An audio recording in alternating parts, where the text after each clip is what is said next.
There's the MiniPresso, there's the cup, this is the water container, and in here we have the portafilter.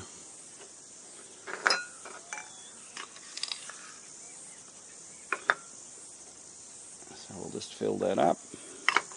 Now, something that I think is really quite clever, and something that the handpresso kind of misses out on, is that with the MiniPresso, the measuring cup itself serves as a bit of a tamper. And you can just tamp that down, clean it off and pop it on top. And we close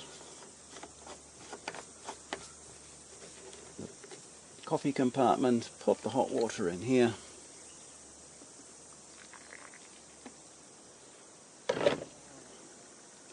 Attach the water compartment. The handpresso, you just start pumping,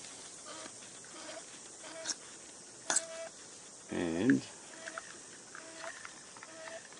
there you go, there's your coffee. Now you can already see a difference in the quality of the crema, with the handpresso producing a significantly better crema. And now for